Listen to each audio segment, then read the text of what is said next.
الحمد لله نحمده ونصلي على رسوله الكريم. آج کل مختلف قسم کے فتنے اٹھ رہے ہیں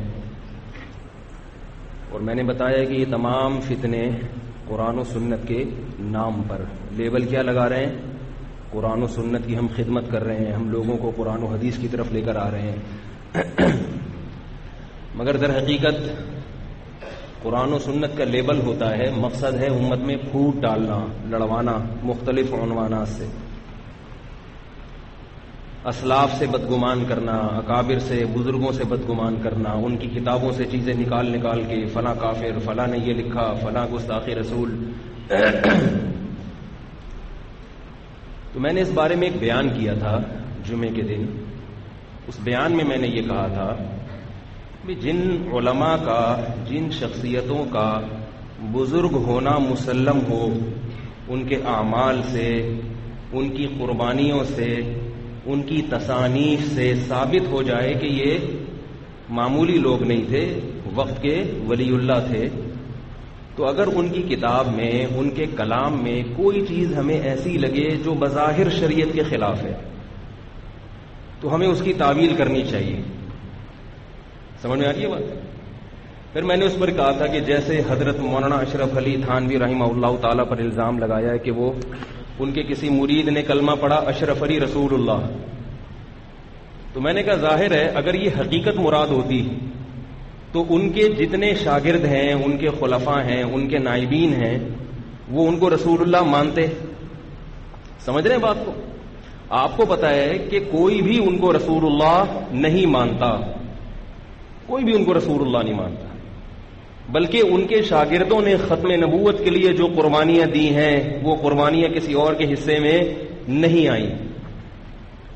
تو جب یہ مسلم ہے تو اس کا مطلب یہ ہے کہ جس اعتراض کرنے والے نے یہ الزام لگایا ہے تو وہ الزام صحیح نہیں ہو سکتا. رہا یہ مسئلہ کہ اس الزام کا جواب کیا ہے، تو میں نے ایک اصولی بات کی تھی، بھائی کس کس الزام کا جواب دو گے؟ ایک اصول یاد کر لو کہ بھئی جس کی بزرگی مسلم ہو اور اس کے فالوورز بھی صحیح عقیدے پر ہوں تو جو الزام ان بزرگ پہ لگایا گیا ہے یقیناً اس میں کچھ گڑبڑ ہے. اب اس کا جواب کیا ہے تو وہ خود بھی تلاش کریں، میں بھی تلاش کروں گا. یعنی یقیناً وہ ایسا نہیں ہے جیسے بتایا جا رہا ہے. یہ ایسی بات ہے جو میں سمجھتا ہوں کہ 5ویں کلاس کے بچے کو بھی آسانی سے سمجھ میں آ جائے گی. اب یہ میرا کلپ گیا ہے اور میں اس میں انجینئری فرقے کے نام سے میرا یہ کلپ گیا ہے کہ ایک نیا فرقہ لانچ ہو رہا ہے، اس کا نام کیا ہے؟ انجینئری فرقہ. اس میں نے یہ بھی دعویٰ کیا کہ بھئی یہ رفع الیدین کرنا نہ کرنا یہ مسائل امت لپیٹ چکی ہے، ان کی فائلیں، ان پر پہلی صدی ہی میں بحث مباحثے ہو چکے ہیں اور فقہ مدون ہو چکا ہے. سب کے پاس دلائل ہوتے ہیں، کسی بھی ایک کو فالو کرو تو انشاءاللہ آپ کامیاب ہو جاؤ گے. اب ان مسائل کو دوبارہ مت چھیڑو، آگے چلو، اگلے کام کرو، ورنہ اسی میں الجھے رہو گے. تو ان محترم نے ایک پورا میرے خلاف بیان ریکارڈ کروایا. میں اس وجہ سے اس کا جواب نہیں دے رہا کہ وہ میری مخالفت کی ہے، میں کوئی اپنے آپ کو اتنا بڑا نہیں سمجھتا کہ میرے خلاف کوئی باتیں کرے تو میں اس کا جواب دینا میرے اوپر فرض ہو. جواب دے بھی سکتا ہوں، خاموش بھی رہ سکتا ہوں. لیکن اس نے پوری ڈھٹائی کے ساتھ حضرت مولانا اشرف علی تھانوی رحمہ اللہ تعالیٰ کو گستاخ رسول قرار دیا ہے، پوری ڈھٹائی کے ساتھ. بجائے اس کے کہ وہ یہ کہتا کہ یار یہ بات تھوڑی سی ان کی معقول لگتی ہے، میں اثر نو تحقیق کر لوں اس پر، اس نے پوری ڈھٹائی کے ساتھ اور بہت ہی بازاری زبان استعمال کرتے ہوئے مولانا اشرف علی تھانوی رحمہ اللہ کو گستاخ رسول قرار دیا اور کہا کہ میرے بارے میں کہا کہ اس کے پاس چونکہ جواب نہیں ہے تو اس نے گویا ترخایا ہے. اور پھر آگے اس کی تعبیر یہ ہے کہ اس نے اپنی قمیض تو اتاری بھی تھی یعنی لوگوں کے سامنے، اب اس نے اپنی شلوار بھی اتار دی ہے لوگوں کے سامنے، یعنی بالکل ہی ننگا ہو گیا ہے. پھر آگے ننگا کے لفظ استعمال کیا، یعنی اس نے کہا کہ اس نے جو یہ دعویٰ کیا ہے نا کہ بزرگوں کی بات میں کوئی چیز اگر ہمیں غلط نظر آئے تو ہمیں اس کی تعویل کر لینی چاہیے، جواب تلاش کر لینا چاہیے، تو یہ کہہ کے گویا اس نے اپنی اور بے عزتی کر دی. تو یہ ایک تو مسئلہ یہ ہے کہ چھوڑو بھی میں زیادہ گہرائی میں نہیں جاؤں گا. میں اپنی اصل بات کو فوکس کروں گا کہ آپ غلطی بھی کریں اور اتنی ڈھٹائی کے ساتھ.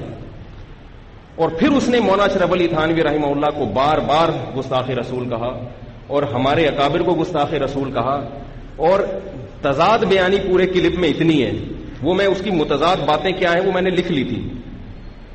میں نے کہا ایک دفعہ کم از کم اس قسم کے لوگوں کا چہرہ عوام کے سامنے آنا چاہیے, کم از کم ایک دفعہ, تاکہ جو لوگ متاثر ہو رہے ہیں ان کو پتا چلے کہ ہم جو مستنڈے بن کے بیٹھ کے گردن ہلا رہے ہوتے ہیں نا اس کے سامنے, تو یہ اس کے مضبوط ہونے کی دلیل نہیں ہے, آپ کے بے وقوف ہونے کی دلیل ہے کہ آپ ایک آدمی کی بات سمجھنے کی آپ کے اندر سینس نہیں ہے کہ وہ کیا کہہ رہا ہے. تو پہلے تو میں یہ مسئلہ حل کروں گا کہ مولانا اشرف علی تھانوی رحمہ اللہ تعالی کا جو واقعہ ہے کہ ایک مرید نے کہا تھا لا الہ الا اللہ اشرف علی رسول اللہ, وہ واقعہ سیاق و سباق میں ہے کیا. پہلے میں اس کو تھوڑا سا پڑھ کے سناؤں گا, اس سے آپ اندازہ لگائیں گے کہ اس میں کہاں سے گستاخ رسول کا پہلو نکل رہا ہے. اور یہ بات سرسری تحقیق سے مجھے پتا چل گئی, تو اس کو نہیں پتا ہوگی کیا؟ گستاخ رسول کا فتویٰ لگانے سے پہلے انسان کو سوچنا چاہیے نا کہ میں کیا بات کر رہا ہوں اور اس کے کیا مفہوم نکلتا ہے. تو یہ الامداد رسالہ ہے جس میں مولانا اشرف علی تھانوی رحمہ اللہ تعالیٰ کا یہ پورا واقعہ ہے. وہ واقعہ میں پڑھ کے سناتا ہوں. ایک صاحب نے مولانا اشرف علی تھانوی رحمہ اللہ تعالیٰ کے ایک مرید نے خط لکھا مولانا اشرف علی تھانوی کو, اپنے شیخ و مرشد کو. خط میں یہ لکھا کہ حضرت میں سو گیا, کچھ عرصے کے بعد خواب دیکھتا ہوں کہ کلمہ شریف لا الہ الا اللہ محمد الرسول اللہ پڑھتا ہوں, لیکن محمد الرسول اللہ کی جگہ حضور کا نام لیتا ہوں. اتنے میں دل میں کے اندر خیال پیدا ہوا کہ تجھ سے غلطی ہوئی ہے. خواب کے اندر وہ کیا کہہ رہا ہے؟ اشرف علی رسول اللہ. جاگتی حالت میں نہیں, خواب میں کیا کہہ رہا ہے؟ اشرف علی رسول اللہ. اور خواب ہی میں اس کو احساس ہو رہا ہے کہ میں کیا کر رہا ہوں؟ غلط کر رہا ہوں. اچھا بھائی, اتنے میں دل کے اندر خیال پیدا ہوا کہ تجھ سے غلطی ہوئی, کلمہ شریف کے پڑھنے میں اس کو صحیح پڑھنا چاہیے. اس خیال سے دوبارہ کلمہ پڑھتا ہوں. دل پر یہ ہے کہ صحیح پڑھا جائے, لیکن زبان سے بے ساختہ. بے ساختہ کا مطلب کیا ہوا؟ نہ چاہتے ہوئے, اور وہ بھی خواب میں. نہ چاہتے ہوئے خواب میں بجائے رسول اللہ کے نام کے اشرف علی نکل جاتا ہے. جان کر نہیں نکل رہا, خواب میں نکل رہا ہے, اور خواب میں بھی اس کو احساس ہو رہا ہے. خواب کے اندر کس کو احساس ہوتا ہے کہ میں غلط کر رہا ہوں؟ اتنا نیک آدمی ہے کہ خواب میں یہ احساس ہو رہا ہے کہ میں کیا کر رہا ہوں؟ غلط کر رہا ہوں. آگے چلو. حالانکہ میں اس لیے ان کی برات کر رہا ہوں کہ یہ سلسلہ رکنے والا نہیں ہے, اس نے کسی کو نہیں معاف کیا ہے. اور ابھی تو یہ کم از کم تابعین, حضرت معاویہ پہ بھی اس نے تہمتیں لگائی ہیں, اس کا بھی کسی وقت میں انشاءاللہ جواب دوں گا. ابھی تو چونکہ میرا کلپ حضرت مولانا اشرف علی تھانوی سے متعلق تھا نا, تو اس نے جواب بھی اسی کا دیا, اس لیے میں یہ بات کر رہا ہوں. ورنہ یہ جو آدمی حضرت معاویہ کو جس نے معاف نہ کیا, وہ صحابہ کو معاف نہ کیا, وہ ہمارے بزرگوں کو, یہ بر صغیر کے علماء کو بیچارہ کہاں معاف کرے گا وہ. تو یہ سلسلہ ایک باقاعدہ لابی ہے. کل وہ مرے گا تو اس کی جو اولادیں ہوں گی وہ اس سے 2 ہاتھ آگے نکلیں گی. اس لیے میں اس موضوع کو اتنے حساس, اور میں نے پھر یوٹیوب پہ سرچ کیا, یہ الزامات تو بہت لوگوں نے لگائے ہیں.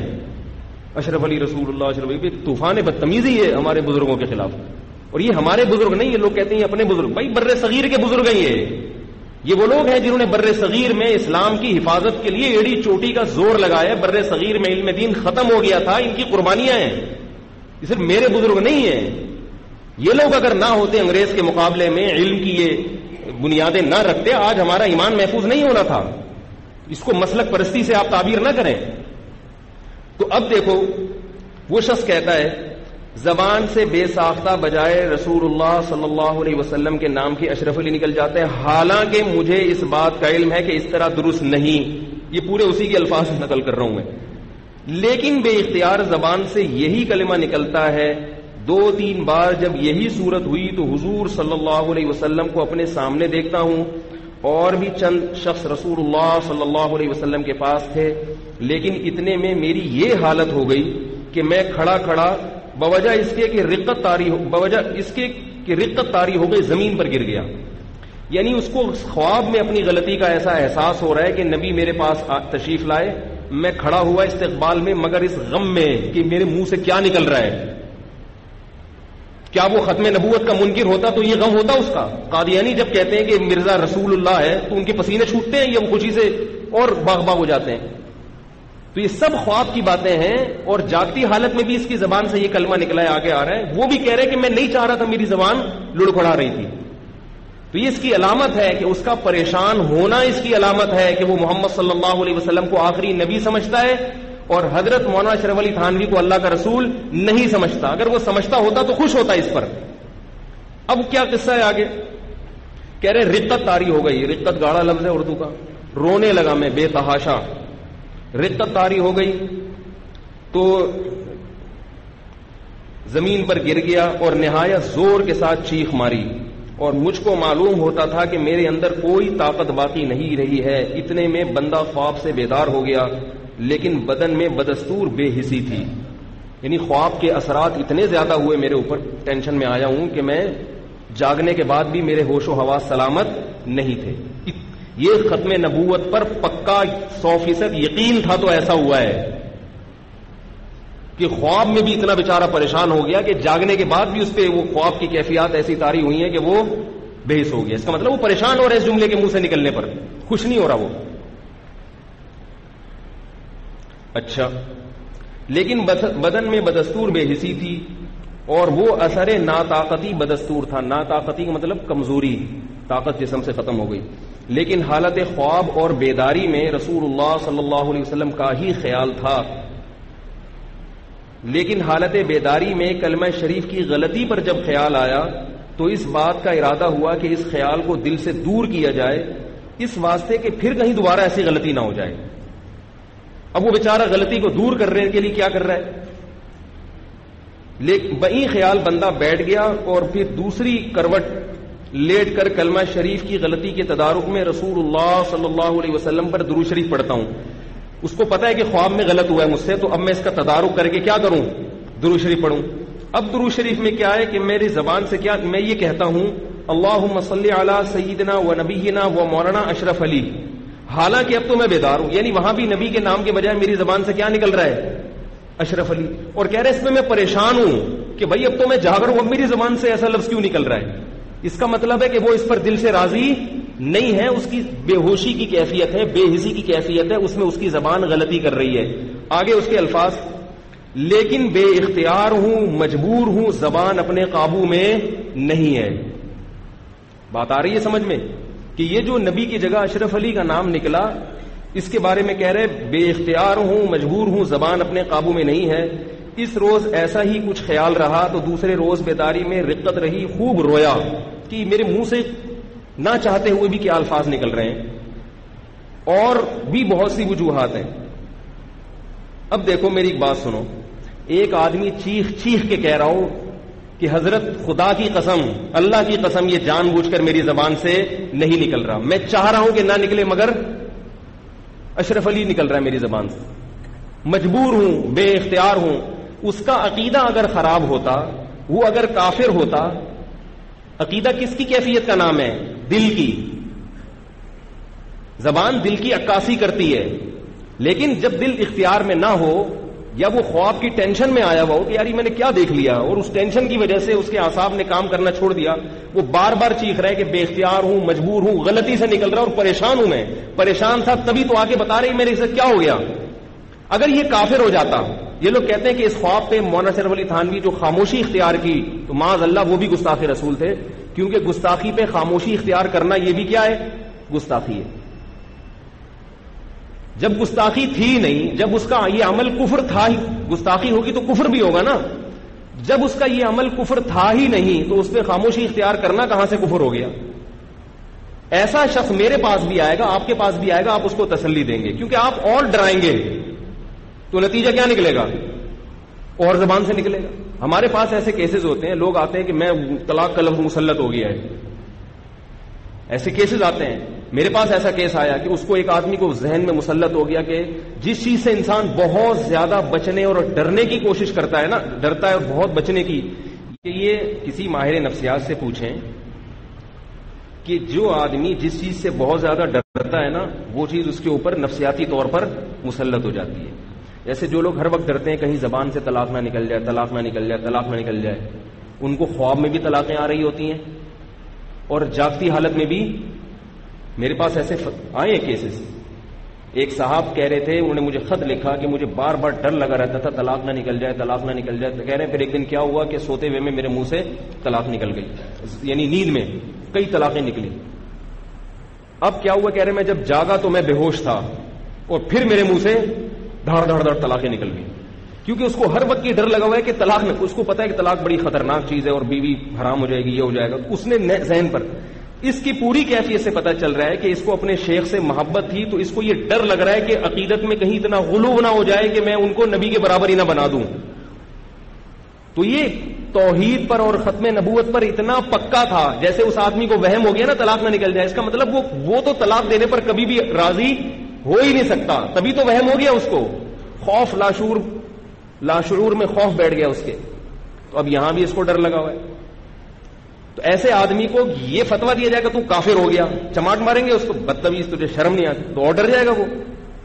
ایسے آدمی کو تسلی کا جملہ کہا جائے گا, پتا ہے کہ یہ اس پہ پریشان بھی ہے, یہ آدمی اس پہ نادم بھی ہے, اور بار بار چیخ چیخ کے کہہ رہا ہے کہ حضرت جان بوجھ کر یہ کام مجھ سے نہیں ہوا. تو ایسے آدمی کو کسی بھی دنیا میں ماہر نفسیات سے پوچھ لو, وہ یہی کہے گا کہ ایسے آدمی کو ڈرایا دھمکایا نہیں جاتا بلکہ تسلی دی جاتی ہے. تو حضرت حکیم الامہ نے اس کو تسلی دی کہ بھائی یہ جو تمہیں خواب آیا ہے نا اشرف علی رسول اللہ, یہ اس کی ایک اچھی تعبیر ہے.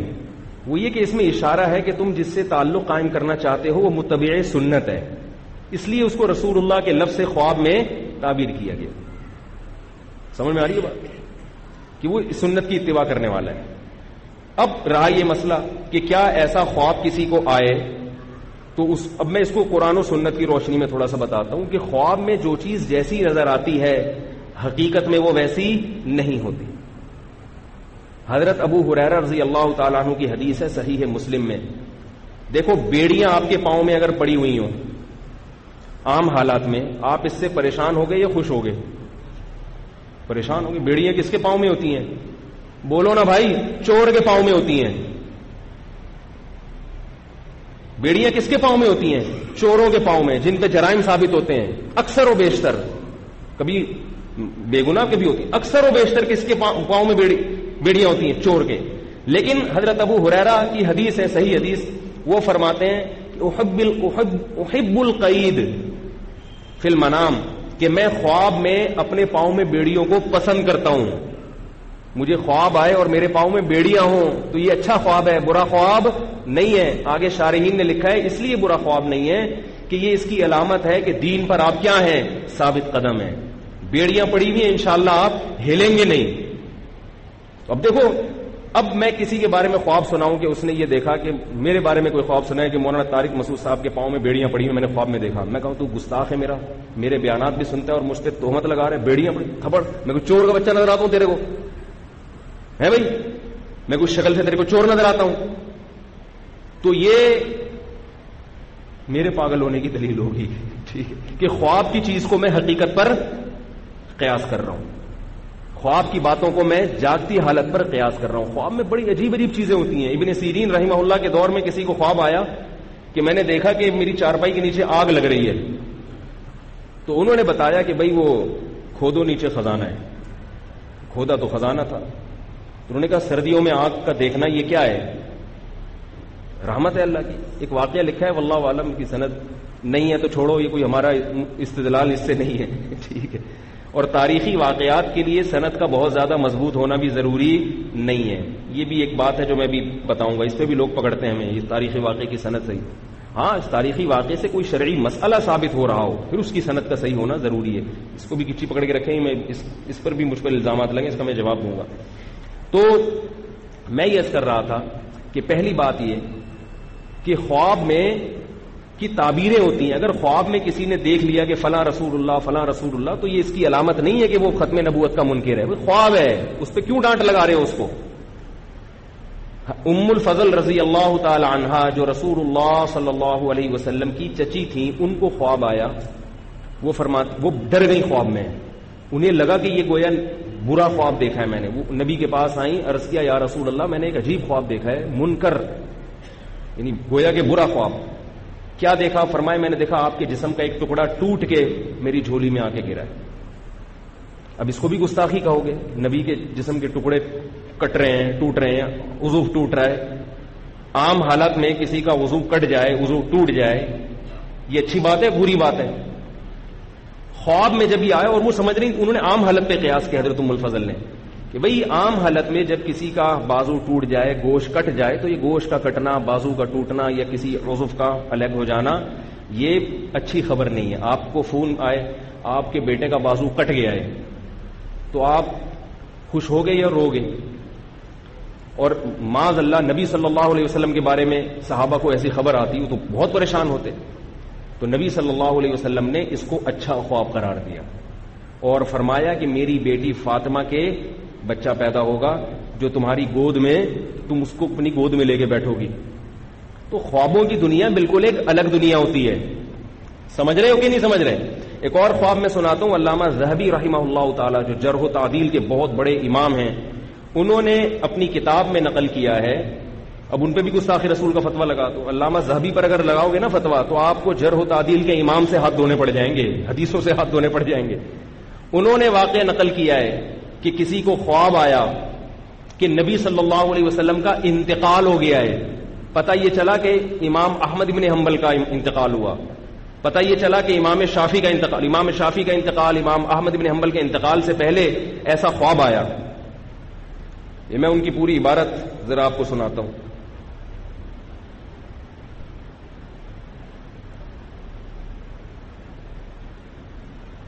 ہاں، امام ثوری، امام شافعی اور امام احمد بن حنبل تذکرۃ الحفاظ میں ہے کہ امام شافعی، امام احمد بن حنبل اور امام ثوری رحمہ اللہ تعالی کے بارے میں بھی یہ خواب آیا ہے. کسی نے بتایا کہ میں نے خواب میں کیا دیکھا، کس کا انتقال ہو گیا؟ نبی کا. بعد میں پتہ چلا امام شافعی کا انتقال ہو. کیا مطلب؟ کیا وہ امام شافعی کو نبی قرار دے رہا ہے؟ یہ ایک تعبیر ہے کہ بھئی گویا یہ نسبت ہے کہ بھئی اتنی بڑی شخصیت کا انتقال ہوا ہے جن کی نبی سے نسبت بہت عظیم تھی، گویا نبی کا انتقال ہو گیا. یعنی کیا مطلب؟ ایک بہت بڑے سنت کے محافظ کا دنیا سے رخصت ہو گئے ہیں. اس کو خواب میں تعبیر یہ کیوں کیا گیا؟ یہ بتایا گیا کہ گویا نبی کا انتقال ہو گیا. تو علامہ ذہبی پہ بھی فتویٰ لگاؤ. میں جب آج سے 20-25 سال پہلے کی بات ہے، سعودی عرب کے مفتی اعظم تھے شیخ بن باز رحمہ اللہ تعالی. سعودی عرب میں ہمارے ایک ریلیٹو تھے، وہ آئے تو انہوں نے وہاں ایک مجھے خواب سنایا کہ سعودی عرب کے مفتی بن باز کے پاس، وہ اس وقت سعودیہ میں ہی تھے اور شیخ بن باز کے پاس بھی ان کا آنا جانا تھا. تو انہوں نے بتایا کہ وہاں ایک عجیب واقعہ ہوا کہ شیخ بن باز کے پاس کال آئی. ایک خاتون نے کہا کہ میں نے کسی عالم کو برہنہ حالت میں دیکھا ہے، بالکل ننگا. اس خواب کی تعبیر بتائیں اس عالم کے بارے میں. اب بظاہر تو یہ بڑی گستاخی ہے، آپ نے اس کو ننگا دیکھ لے، گستاخی کر دی اس عالم کی. شیخ بن باز نے جواب دیا کہ یہ اس عالم کے جنتی ہونے کی نشانی ہے، یہ اس طرف اشارہ ہے کہ وہ جنت میں جائے گا، ایک بشارت ہے. تو اس خاتون نے پہلے نام نہیں لیا تھا، اس نے کہا میں نے آپ کو خواب میں برہنہ دیکھا ہے. مجھے اس واقعہ بتانے والے نے بتایا کہ ایک ہفتہ شیخ بن باز روتے رہے ہیں کہ شاید اللہ کی طرف سے کوئی خوشخبری ملی ہے مجھے، شاید اللہ کی طرف سے. ایک ہفتے تک اس خواب کے اثرات ان کے اوپر رہے ہیں اور روتے رہے ایک ہفتے تک. تو خوابوں کی دنیا ایک عام حالت سے بالکل الگ ہوتی ہے. اس کی سب سے بڑی دلیل یہ ہے کہ ہمارے جتنے بھی تصرفات ہیں جاگتی حالت میں معتبر ہوتے ہیں، خواب میں کوئی تصرف معتبر نہیں ہوتا. خواب میں کبھی نہیں. آپ کو پتا چلے ایک آدمی مرتد، علماء نے فتویٰ دیا ہے کہ مرتد ہو گیا ہے. تفتیش کی کیوں مرتد ہو؟ اس نے خواب میں معاذ اللہ کو گالیاں دی ہیں. کبھی دیکھا کہ اس پہ علماء نے کفر کا فتویٰ؟ آج تک تاریخ میں کوئی ایسا فتویٰ ہے؟ اور وہ عالم وہ جب کسی کو خواب سنائے گا تو پھر اس کی حالت دیکھی جائے گی. اگر وہ برا آدمی ہے تو اسے کہا جائے گا بھائی اپنے اعمال ٹھیک کرو، اور اگر اچھا آدمی ہے تو اس کی کوئی اچھی تعبیر نکالی جائے گی.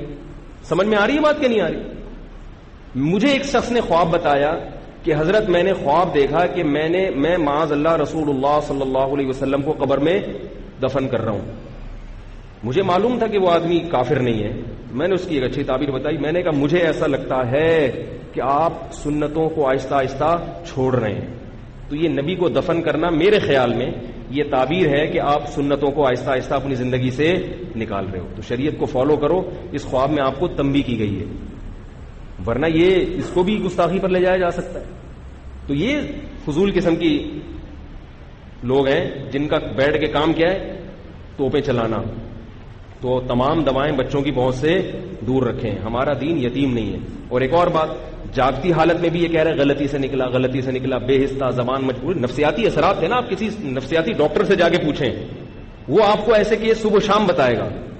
کبھی فرط محبت میں انسان سے غلطی ہوتی ہے, کبھی نفرت میں, کبھی خوف سے ہوتی ہے کہ یار یہ میرے منہ سے کیا نکل رہا ہے, پھر وہ نکلتا رہتا ہے. یہ تو نفسیاتی ایک وہ ہے. ایسے آدمی کو تسلی دی جاتی ہے. تو یہ غلطی سے ہے, اور غلطی سے اگر کسی کی زبان سے ایسا لفظ نکلے گا تو وہ بھی معاف ہے. یہ بھی حدیث سے ثابت ہے. صحیح ہے, مسلم کی حدیث ہے. رسول اللہ صلی اللہ علیہ وسلم نے ارشاد فرمایا, تم سے پہلی امتوں میں ایک شخص گناہگار تھا. آپ صلی اللہ علیہ وسلم نے فرمایا کہ للہ اشد فرحم بتوبۃ عبدہ, اللہ تعالیٰ اپنے بندہ کی توبہ سے بہت زیادہ خوش ہوتے ہیں. پھر آپ نے مثال دی کہ اس شخص سے بھی زیادہ خوش ہوتے ہیں کہ جس کے پاس ایک سواری تھی, سواری کے اوپر سامان تھا, اور وہ بیابان جگہ پہ تھا, ریگستان میں, وہ سواری سمیت اس کا سامان گم گیا. اب یہ موت کے انتظار میں آ کے لیٹ گیا. اس کو پتا ہے میں اس ریگستان میں بھوک اور پیاس سے تڑپ تڑپ کے مر جاؤں گا. اسی دوران اس کی آنکھ لگ گئی. اس کی آنکھ کھلی تو کیا دیکھتا ہے کہ وہ سواری اور وہ سامان اس کے سامنے کھڑا ہوا ہے. اس کا خوشی سے یہ عالم ہوا کہ اس نے کہا, اے اللہ تو میرا بندہ اور میں تیرا رب. حالانکہ کہنا کیا چاہیے تھا, اللہ تو میرا اللہ اور میں تیرا بندہ. اخطأ من شدت الفرح, کہ خوشی کی شدت میں اس سے کیا ہوئی ہے, خطا ہوئی ہے. کوئی کفر کا فتویٰ لگائیں گے اس کے اوپر ہم؟ نبی تو مثال دے رہے کہ اللہ کو اس سے اتنی محبت, یعنی اس آدمی کو جتنی خوشی اس وقت ہوئی ہے, اللہ کو توبہ کرنے والے سے خوشی اس سے بھی زیادہ ہوتی ہے کہ جو توبہ کرنے آئے. اب مجھے بتاؤ کہ اللہ کو اپنا بندہ کہہ دینا یہ بڑا جرم ہے, یہ رسول کی گستاخی بڑا جرم ہے. یہ رسول کی گستاخی بھی بہت بڑا جرم, اللہ کی گستاخی اس سے بھی بڑا جرم ہے. لیکن خوشی میں پاگل ہو گیا ہے نا, خوشی میں دماغ کام نہیں کر رہا. ایسا ہی بات ہوگا, خوف سے بھی دماغ کام نہیں کرتا, کوئی چیز مسلط ہو جاتی ہے. بات یہ ہے کہ خطا جان کر غلطی کی ہے یا زبان بے اختیار ہے اور یہ کلمات اس کی زبان سے نکل رہے ہیں. تو یہ پورا واقعہ اب سمجھ میں آ گیا. باقی واقعات کو اسی پر قیاس کر لیں. سمجھے, جو گستاخیوں کو لگاتے ہیں ان کا بھی ایسے ہی قصہ ہے. ویسے بھی اصولی بات ہے, میں بار بار دہرا رہا ہوں کہ اتنی سینس ہونی چاہیے کہ بھائی اگر وہ گستاخی رسول ہوتے تو ان کے چاہنے والے, ان کے ماننے والے اور اس زمانے کے علماء کیوں خاموش رہے؟ اس زمانے کے سب علماء ان کے خلاف کھڑے ہو جاتے. اگر آپ کہیں وہ سارے معاذ اللہ بے حس تھے, تو پھر جب مرزا غلام احمد قادیانی نے نبوت کا دعویٰ کیا تو پھر علماء اس کے خلاف سارے کیوں کھڑے ہو گئے؟ اس کا مطلب علماء ختم نبوت کے معاملے میں بے حس کبھی بھی نہیں رہے ہیں. علماء کیا, تو عوام آپ دیکھو نا, اسمبلی میں جو لبرل لوگ ہیں وہ بھی ختم نبوت کے مسئلے پر چیخ رہے ہیں. ایک لبرل آدمی کو ختم نبوت کا مسئلہ سمجھ میں آ رہا ہے, اتنے بڑے بڑے بزرگوں کو, اولیاء اللہ کو سمجھ میں نہیں آئے گا ختم نبوت کا مسئلہ. اٹھا کر پھینک دو باہر گلی میں, نئی تہذیب کے انڈے ہیں. شیر تو مکمل کر لیا کریں گندے. آگے میں ایک بات آپ سے کہہ کے یہ ختم کرتا ہوں. پھر مولانا اشرف علی تھانوی نے جب اس کو خواب کی تعبیر سنائی کہ بھئی اس میں اس طرف اشارہ ہے کہ تم جس سے تعلق کرنا چاہتے ہو وہ متبع سنت ہے. آگے مولانا اشرف تھانوی کی یہ تواضع ہے, وہ فرما رہے ہیں, میں ان کے الفاظ پڑھ کے سناتا ہوں. الامداد میں فرمایا, باقی مجھ کو اس پر اصرار نہیں, یہ جو میں تعبیر کر رہا ہوں نا, مجھے اصرار نہیں اس پر کہ یہی تعبیر ہے. اگر یہ خواب وسوسہ شیطانی ہو یا کسی مرض دماغی سے ناشی ہو, پیدا ہوا ہو اور اس کی تعبیر نہ ہو, یہ بھی ممکن ہے. یعنی عین ممکن ہے یہ خواب ہی جھوٹا ہو سرے سے, صرف شیطان کا ایک تصرف ہو تمہارے دماغ پہ. سچا خواب ہے تو اس کی یہ تعبیر ہے. یہ تعبیر نہیں کہ میں اللہ کا رسول ہوں, یہ تعبیر ہے کہ مجھے سنت سے نسبت ہے. اور یہ بھی ممکن ہے کہ یہ شیطان کا تصرف, اگر وہ اس پہ راضی ہوتے تو یہ کہتے کہ شیطانی تصرف ہے. یہ سمجھ میں نہیں آ رہی میرے. پولیس سے بھی ڈرنا چھوڑ دیا آپ لوگوں نے, بم کے بھی دھمکیاں دے چکا ہوں, ایٹم بم کی دھمکیاں دے چکا ہوں. اب کیا ہے یار, شب برات کے پٹاخے تو کام نہیں کریں گے. اب آگے کہہ رہے ہیں کہ لیکن غلط تعبیر دینا ایک وجدان کی غلطی ہوگی جس پر کوئی الزام نہیں ہو سکتا. کیا مطلب؟ کہہ رہے ہیں کہ ایک وجدان کی غلطی ہے، غلطی مان رہے ہیں غلطی ہے، یہ غلط ہوا ہے. تو یہ ساری چیزیں جو ہے نا، یہ جو نکال کر ان لوگوں نے جو نکالی ہوئی ہیں، یہ ان کی حیثیت یہ ہے. باقی خود حدیث میں یہ مضمون بہت ساری احادیث میں ہے کہ میری امت پہ خطا نسیان کو اللہ نے معاف کر دیا ہے. اور ربنا لا تؤاخذنا ان نسینا او اخطانا ہے نا، اللہ اگر ہم بھولے سے کوئی بات کہتے ہیں یا غلطی سے ہماری زبان سے کچھ نکل جائے تو ہمیں معاف کر دے. تو یہ ان کی غلطیوں کو پکڑنے کے لیے بیٹھے ہوئے ہیں. اور ایک بات خوب کان کھول کے سن رہو کہ جو اہل اللہ کو، اکابر کو اور بزرگان دین کو برا بھلا کہتا ہے، اس کا اپنا انجام کبھی بھی اچھا نہیں ہوتا. اس کو اپنے انجام سے ڈرنا چاہیے. باقی محترم نے اس میں چونکہ اور بھی فضول باتیں کچھ کہی ہیں، تو میں ایک دفعہ، کیونکہ میں اس ٹاپک کو چھیڑتا نہیں ہوں، چھیڑا ہے تو پھر چھیڑ ہی لے آدمی، ٹھیک ہے. ان محترم سے جو سوال پوچھا گیا، میں نے اس کلپ میں یہ کہا تھا کہ جو مسائل 1400 سال سے حل نہیں ہوئے، اب ان کو کیوں چھیڑ چھڑ کے؟ اس سے امت متحد نہیں ہوگی اور نفرتوں میں بڑھ جائے گی. اس کا محترم نے جواب دیا کہ ہم رفع الیدین پر کب زور لگاتے ہیں؟ ہم سے اب سوال کر رہے ہیں کہ پہلے تم اپنا اسلام تو ثابت کرو. یعنی ہمیں یہ بتایا جا رہا ہے کہ پہلے تم اپنا مسلمان ہونا ثابت کرو، رفع الیدین کی بحث تو ہم تم سے بعد میں کریں گے. آگے قادیانیوں کی مثال دی ہے کہ کوئی قادیانی ہمارے پاس آئے گا تو ہم اس سے ختم نبوت کی بات کریں گے، رفع الیدین کی بات نہیں کریں گے. تو ہمیں کس سے ملا رہا ہے؟ کیا یہ بھی فرقواریت نہیں ہے؟ اس طرح سے طنز کرنا علماء کے اوپر، فرقواریت کے کوئی سینگ ہوتے ہیں جس سے پتہ چلے؟ آگے رکھی ہوئی بخاری مسلم، کہہ رہے میں تو اس طرح بلا رہا ہوں. بخاری مسلم رکھنے میں کوئی ٹائم نہیں لگتا اور اس کے حوالے دینے میں بھی کوئی ٹائم نہیں لگتا. آپ اس سے اخذ کیا کر رہے ہو؟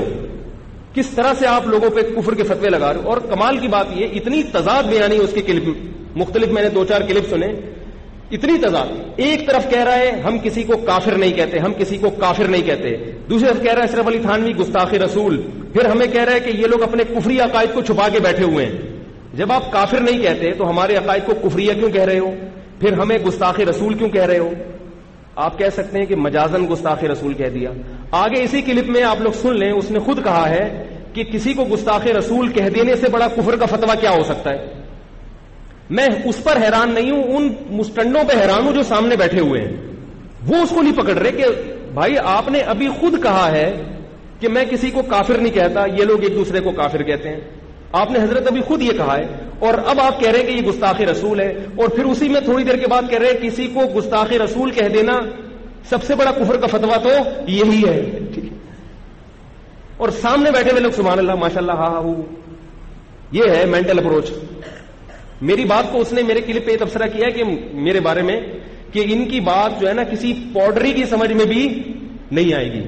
واقعی کسی پاؤڈری کی سمجھ میں میری بات نہیں آئے گی. اس کے لیے ضروری ہے کہ پاؤڈر کے بغیر بیٹھے ہوئے ہو آپ، مینٹل اپروچ ہو آپ کی، تو انشاءاللہ آپ کو ہماری باتیں، میری کیا علماء کی بزرگوں کی باتیں انشاءاللہ آپ کو سمجھ میں آئیں گی، میری کیا اوقات ہے. تو پاؤڈری کی سمجھ میں واقعی نہیں آئیں گی. آگے کہہ رہی اپنے بزرگوں کے کفری عقائد پہ جو ہے، آگے پھر میں نے تھوڑے تھوڑے نا ہنٹس لکھے تھے.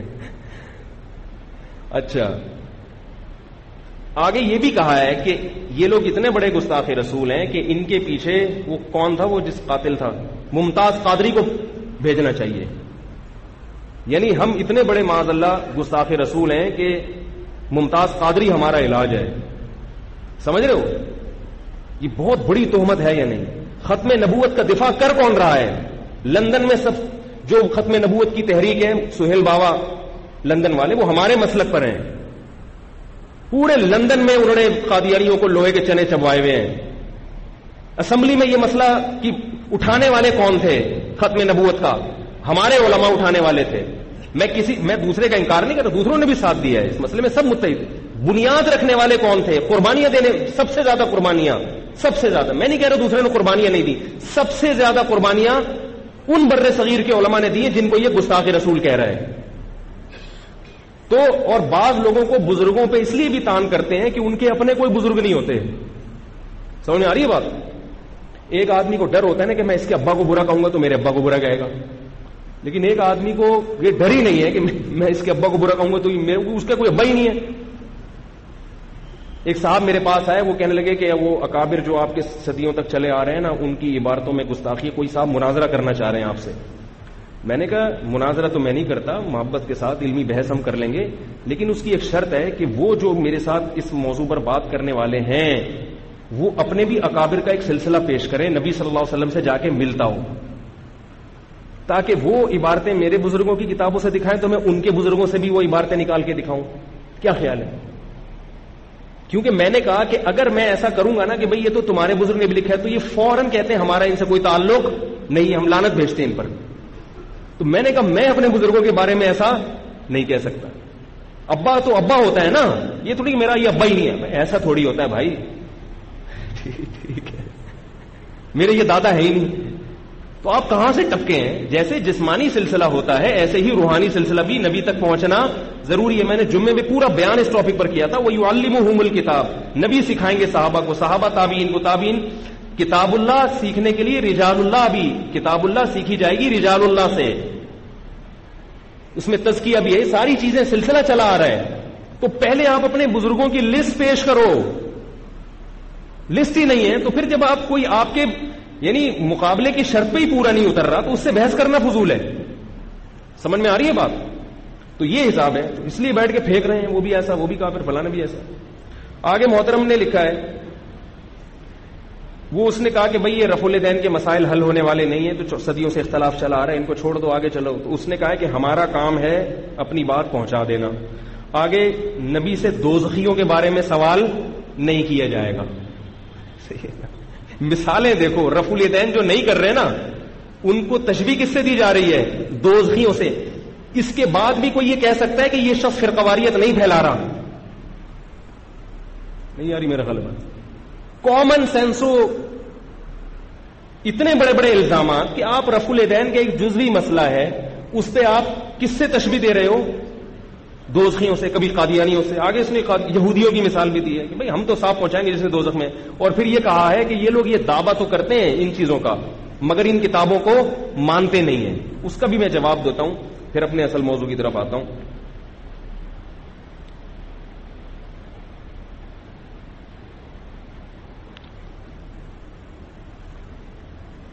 یہ جو انہوں نے محترم نے کہا ہے نا کہ یہ لوگ رفع الیدین جو نہیں کرتے یہ کتابوں کو اوپر اوپر سے مانتے ہیں، بخاری مسلم کو، ورنہ یہ حدیث کی کتابوں کو ماننے والے ہوتے تو یہ یقیناً اس حدیث کو بھی مانتے. تو میں اس کا الزامی، اس کا میں نے ایک کلپ ریکارڈ کروایا رفع الیدین کی حقیقت. اس میں ایک چھوٹی سی میں وضاحت کر دوں. اس میں میں نے بیان میں یہ کہا ہے امام ابو حنیفہ کا ایک مناظرہ ذکر کیا ہے. اس پہ بعض لوگوں نے مجھ سے سوال کیا اس کی سند کیا ہے. اس مناظرے کی سند ہے لیکن وہ سند اتنی زیادہ مضبوط نہیں ہے. اس کے جو روات ہیں ان کو بعض محدثین نے ثقہ قرار دیا اور بعض نے اس کو ضعیف قرار دیا. متفقن علیہ وہ صحیح روایت نہیں ہے لیکن وہ تاریخی روایت ہے. وہ میں نے رفع الیدین کے مسئلے پر بطور استدلال کے نہیں کی، وہ تو صرف یہ بتانے کے لیے کہ مجتہد کے سوچنے کا اسٹائل یہ بھی ہوتا ہے کہ وہ راویوں کی فقاہت کی بنیاد پر بھی بعض دفعہ حدیث کو ترجیح دیتے ہیں، ورنہ رفع الیدین کے مسئلے پر وہ روایت ہمارا مدار نہیں ہے. اب وہ اس کو پکڑ کے بیٹھ گئے، باقی جتنی چیزیں میں نے ذکر کی ہیں وہ غائب ہیں. وہ تاریخی روایت ہے، میں مانتا ہوں اس کو تاریخی روایت ہے، اور ہمارے بزرگوں نے بھی اس کو تاریخی روایت کے طور پہ ذکر کیا، اور جہاں ذکر کیا انہوں نے لکھا ہے کہ یہ سند ضعیف ہے. میری کم بختی آئی ہوئی تھی کہ میں نے یہ نہیں کہا کہ سند ضعیف ہے، وہ توپے لے کے بیٹھ گئے میری طرف. تو جتنا ان کو چھیڑو گے یہ کیا ہوگا؟ امت میں آگ لگے گی اس سے. اب یہ جو مسئلہ ہے کہ رفع الیدین کی حدیثوں کو نہیں مانتے، اس کا مدلل جواب تو میں نے اس میں دیا ہے، اور کبھی موقع ملا تو میں پورا ایک بیان اس پہ ریکارڈ کروا دوں گا مدلل پورے ایک جو ہے نا، تاکہ صرف ایک سامنے آ جائے کہ یہ پہلو ہے یہ نا، اس پہ یہ بھی ہے. میں ایک سوال کرتا ہوں، وہ کہتے ہیں کہ بخاری میں رفع الیدین کی حدیث ہے مگر یہ نہیں کرتے، اس کا مطلب کیا نکال رہا ہے کہ یہ لوگ بخاری کو نہیں مانتے. میں یہ سوال کرتا ہوں امام مالک زندہ ہوتے، امام مالک اپنی کتاب موطا امام مالک میں ہاتھ باندھنے کی حدیث لائے ہیں مگر ہاتھ چھوڑ کے نماز کا فتویٰ ہے ان کا. سارے مالکی آج بھی نماز چھوڑ کے ہاتھ چھوڑ کے نماز پڑھتے ہیں. امام مالک کا فتویٰ بھی کیا ہے؟ ہاتھ چھوڑ کے نماز پڑھنا.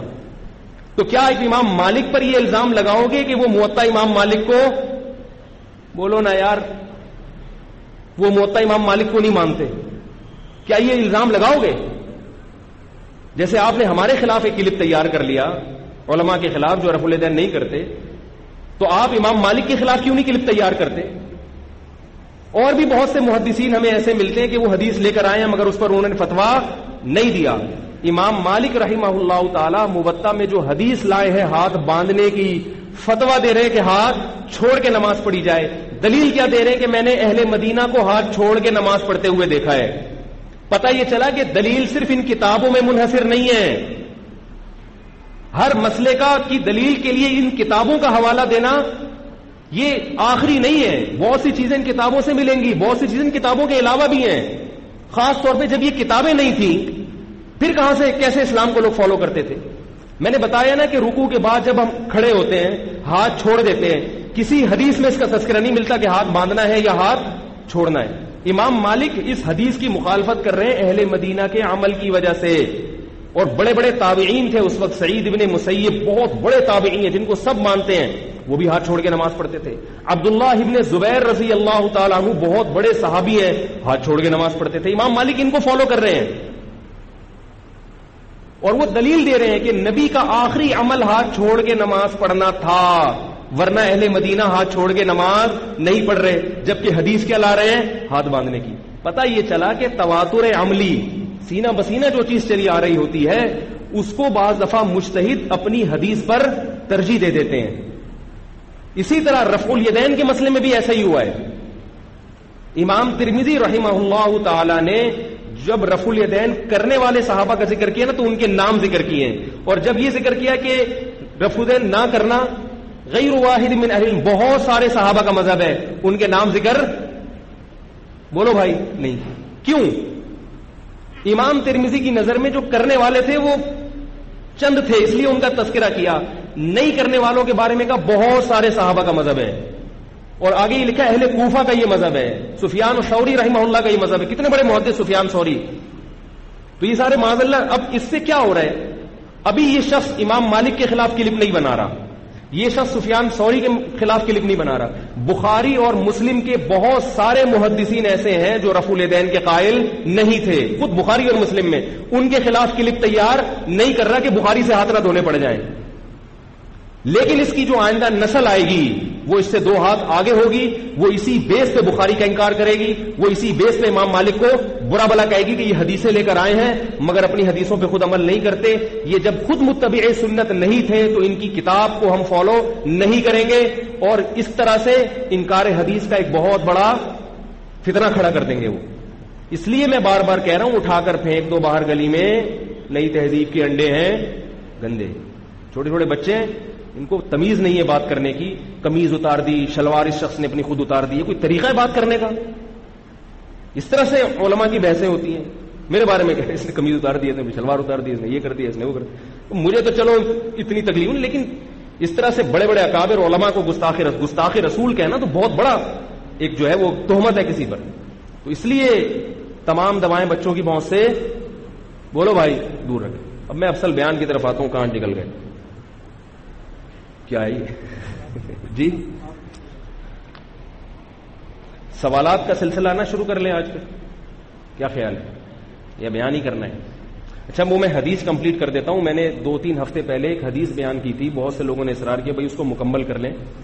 تو آج پھر وہ سورہ ملک کا جو درس ہے اس کو ہم اگلے ہفتے کے لیے رکھتے ہیں، اور وہ حدیث انشاءاللہ میں آج مکمل کرتا ہوں. رسول اللہ صلی اللہ علیہ، اس سے متعلق کوئی سوال تو نہیں ہے کوئی؟ وہ میں نے تاریخی واقعے کے بتا دیا.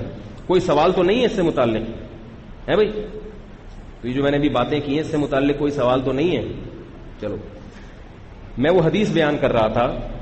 2-3 ہفتے پہلے ایک حدیث شروع کی تھی. رسول اللہ صلی اللہ علیہ وسلم نے ارشاد فرمایا سبعۃ یظلھم اللہ فی ظلہ یوم لا ظل الا ظلہ.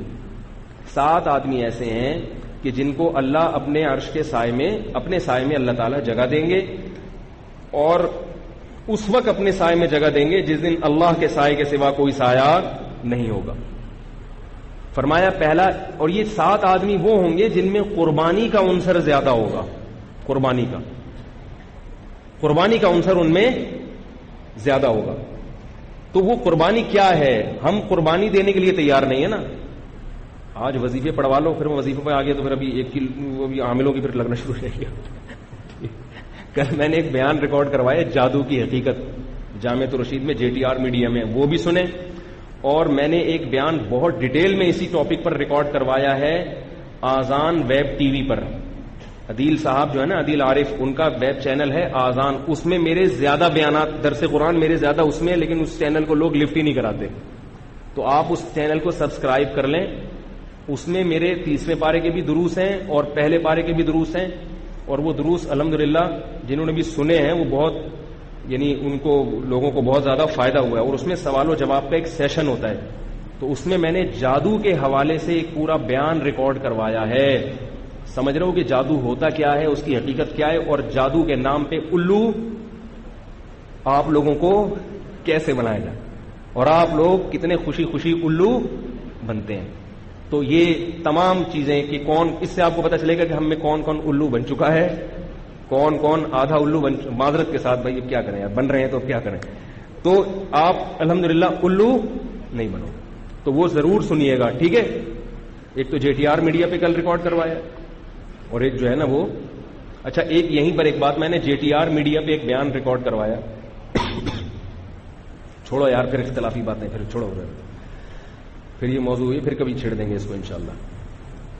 تو کیا میں عرض کر رہا تھا کہ رسول اللہ صلی اللہ علیہ وسلم نے ارشاد فرمایا سبعۃ یظلھم اللہ فی ظلہ یوم لا ظل الا ظلہ.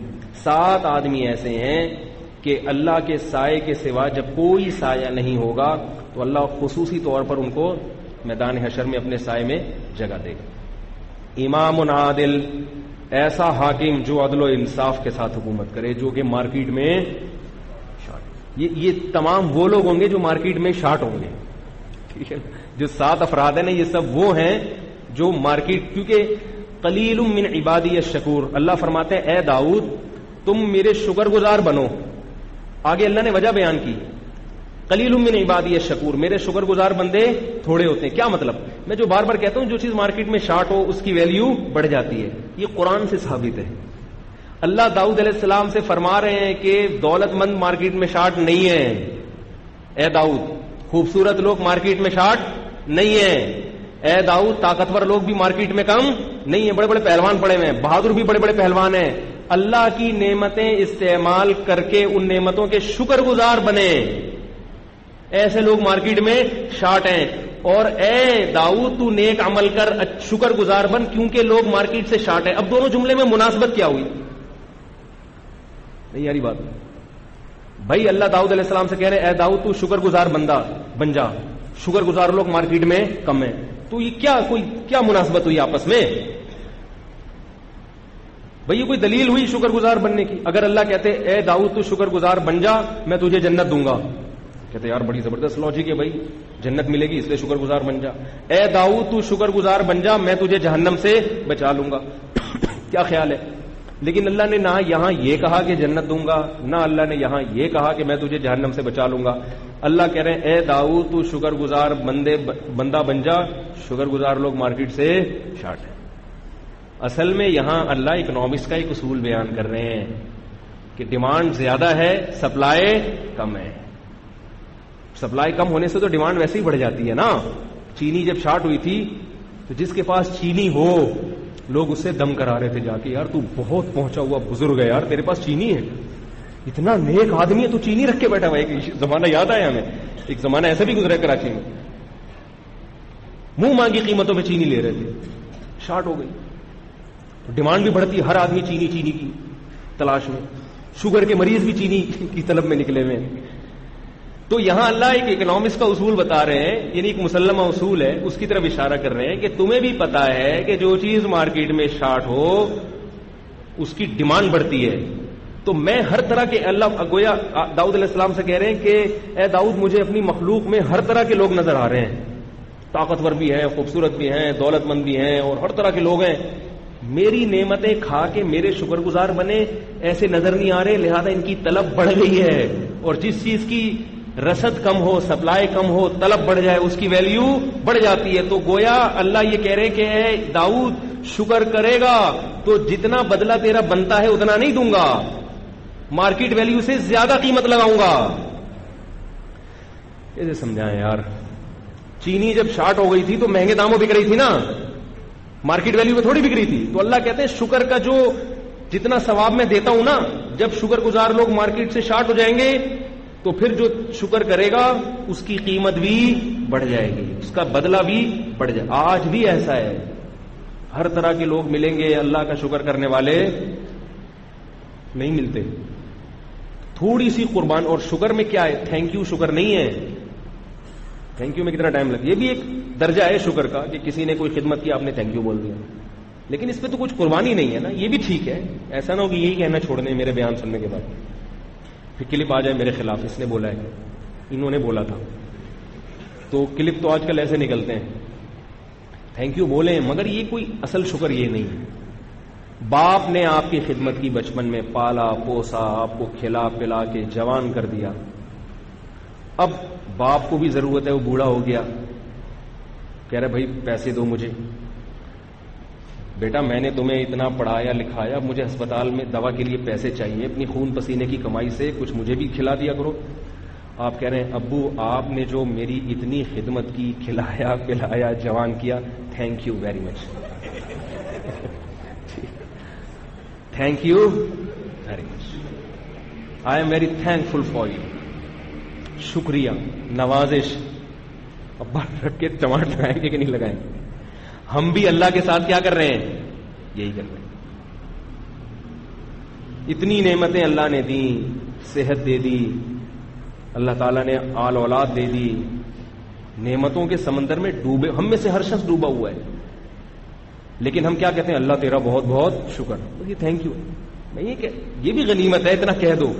اصل شکر تو اس سے اوپر کی چیز ہے کہ اللہ کہہ رہا ہے کہ جب میں نے دی ہیں تو میری خاطر میری نافرمانی چھوڑ دو. جس چیز سے روک دوں رک جاؤ، جس کے کرنے کا آرڈر دوں تو وہ کام بولو نا یار کر لو. اب اللہ نے آنکھوں کی نعمت دی. دیکھو ایک آدمی کے پاس کیمرہ نہیں ہے، دوربین نہیں ہے دیکھنے کے لیے، یا کیمرہ نہیں ہے، اور آپ اس آدمی کو بہت شوق ہے یار مجھے کہیں سے کیمرہ مل جائے، کہیں سے کیمرہ مل جائے، کیا کروں یار کہیں سے کیمرہ چاہیے مجھے، کیمرہ بڑا. جیسے بعض لڑکوں کو شوق ہوتا ہے یار کیمرہ مل جائے کہیں سے.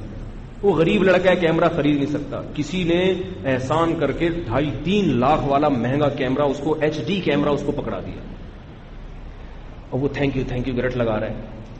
جس نے کیمرہ دیا اس نے کہا کہ صرف ایک کام کرنا، پوری دنیا کے نظاروں کی ویڈیو بناؤ، میری بہنوں اور میری بیوی کی عزت تار خدا کے لیے بولو نا یار. نہ میرے گھر پتہ چلا کہ میرے گھر میں لگا کے بیٹھا ہوا ہے اور میری پوری ویڈیو بنا کے مجھے ہی ذلیل کر دیا. کیا خیال ہے؟ اور اسی طرح میرے یہ ریلیٹو ہیں، یہ جاننے والے ہیں، ان کی بہو بیٹیاں ہیں، سب عزت دار گھرانے کی. ایسا نہ ہو کہ کہیں یہ بے پردہ نظر آئیں، کہیں ڈیٹ مارتی بھی نظر آ جائیں، پتہ چلا. ٹھیک ہے نا، عزت دار بھی ہے، ڈیٹ بھی مار رہی ہیں، تو یہ کہیں پتہ چلا عیدی کی ویڈیو بنا کے تم نے اپلوڈ کر دی. اب آپ تھینک یو صبح 100 دفعہ تھینک یو، تسبیح لے کے اس کے پاس پہنچ جاتے بھائی تھینک یو آپ نے مجھے کیمرے دیا. 100 دفعہ صبح تھینک یو، 100 دفعہ شام، ہر نماز کے بعد 33 دفعہ تھینک یو. ٹھیک ہے نا، یہ مسلسل پڑے جا رہے ہیں. لیکن جہاں کہیں اس کی بہو بیٹی نظر آئی آپ نے کیمرے میں سیو کر کے نیٹ پہ ڈال دی اس کی تصویر، اس کی عزت کا جنازہ نکال دیا. اس کو کتنا غصہ آئے گا یار، جس کام سے میں نے اسپیشلی روکا تھا تم وہی کر رہے ہو، مجھے تمہارا یہ تھینک یو نہیں چاہیے. اب مجھے بتاؤ ڈیجیٹل کیمرہ جو 2.5-3 لاکھ کا ہے، ہمیں جو اللہ نے یہ کیمرہ دیا ہے، آنکھیں دی ہیں، کیا یہ اس کی کوئی قیمت ہے؟ اگر آپ سے کوئی کہے میں تمہیں 2.5 کروڑ روپے دوں گا یہ آنکھیں مجھے نکال کے دے دو، آپ دے دو گے؟ بولو نا یار، دے دو گے؟ اللہ نے کہا میں نے یہ تمہیں کیمرہ دے دیا فری میں، کوئی پیسے نہیں لیے. اب ایک کام کرنا، تم اس سے خوبصورت نظارے دیکھو، اپنی ماں کو دیکھو، اپنی بیٹیوں کو دیکھو، اپنی بہنوں کو دیکھو، اپنی بیوی کو 24 گھنٹے بیٹھ کے دیکھو، جس کے دیکھنے کا تمہارے پاس ٹائم نہیں ہے. بیوی کو دیکھو اور رشتہ داروں کو دیکھو، ان سے ملو، دنیا میں دیکھو کیا ہو رہا ہے. لیکن کوئی جوان لڑکی جا رہی ہو تو اس کی ہوس کی نگاہ بولو نا یار نہیں ڈالو، اس پہ گندی نظریں مت ڈالو. اتفاقی نظر تو معاف ہے، یہ بھی اللہ نے چھوٹ دے دی. گندی ہوس کی نظریں اس کے اوپر مت ڈالو.